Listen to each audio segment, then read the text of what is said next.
If you live in Europe, like me, and want to stay warm, you may have noticed that your heating bills have increased significantly recently.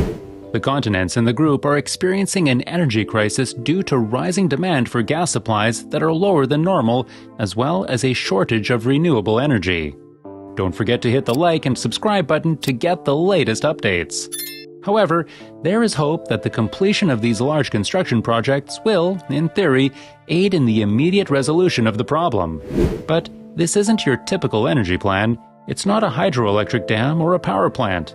Instead, it's something that appears to be a little more, well, basic at first appearance. It's a pipe, after all. Despite this, it affects millions of people and causes conflicts between some of the world's most powerful nations. One of those points of contention is the Nord Stream 2 pipeline, which we continue to believe poses a threat to your energy security and is continuing to make worldwide headlines, fueling fears in Europe that the winter will be harsh. This is how a basic pipeline became one of the most contentious infrastructure projects in Europe. We know what you're thinking. Why is the Bureau of Land Management filming a pipe?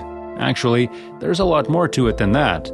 Nord Stream 2 is a brand new pipeline that will transport natural gas from Russia to continental Europe via Germany, providing an alternative source of this fuel at a time when it is becoming increasingly scarce. That sounds perfect. But there's a snag. They've got everything built and connected in, but they're having difficulties turning on the tap, so to speak.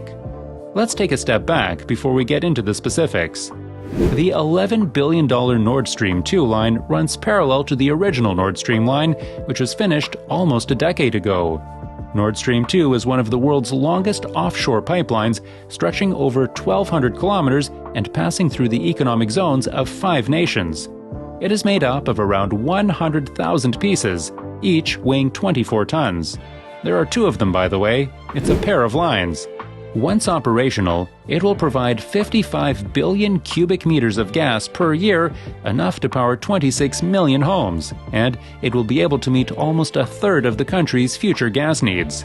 In 2018, work on the project began, and by the end of 2019, it was practically complete.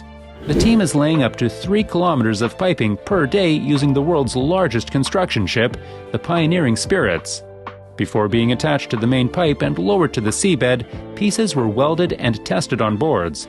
It was also constructed in phases, necessitating various maritime connections. To prevent water from flooding the pipe, some portions had to be pulled out and connected on the surface in a process known as an above-water tie-in.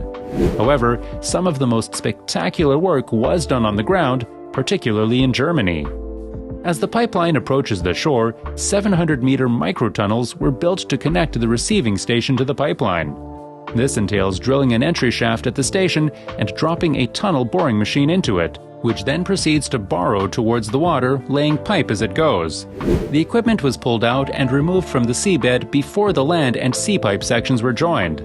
North Streams, on the Russian side, just had to travel a few kilometers inland to link to an existing pipeline that transports gas from the Arctic YAML fields. All of this means that Nord Stream 2 will be far shorter than the current pipeline that connects Russia and Germany via Ukraine and the Central Corridor. The new route, on the other hand, is the source of all the debate. It may be a quicker route, but it also avoids Ukraine.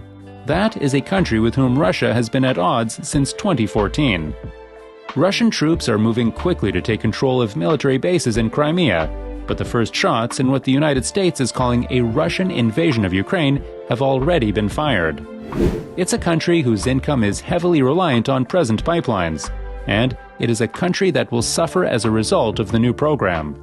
Since 2016, when Nord Stream 2 became a priority route, deliveries via Ukraine have fallen significantly, while gas delivered via Nord Stream 1 has surged. There are also concerns that, if gas exports to Germany and the larger grid rise, Russia will gain too much leverage and potentially control over the European energy system. Some critics have expressed concern that it may be used as a geopolitical weapon, something Russia has rejected. This, I believe, is a weapon. I believe it is incorrect to fail to see that this is a deadly weapon not only for Ukraine, but for Europe as a whole. Over a third of the continent's gas is supplied by Russia, which is funding half of the project through state-owned Gazprom and the rest through 5 European energy companies. The 2-year delay between late 2019 and 2021 was due to concerns that Europe would become overly reliant on Russian gas. Other opponents of Nord Stream include Poland and other Eastern EU members who have been threatened with penalties by the US. However, in July 2021, the US and Germany reached an agreement that permitted construction to be completed, but the German authority blocked the certification procedure required for the pipeline to open in November. Gas prices increased much more as a result of this unanticipated setback. Before final approvals, a new German arm of the operational firm must be established. Those concerns about the scope of Russia's influence haven't dissipated. Regardless of what happens next, and despite the natural opposition, Nord Stream 2 is a magnificent feat of engineering that highlights the impact that construction can have on so many people's lives.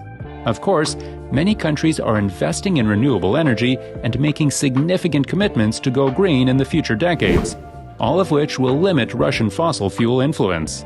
But unless we can turn off the gas permanently and demand continues to rise, we're stuck with it for the time being.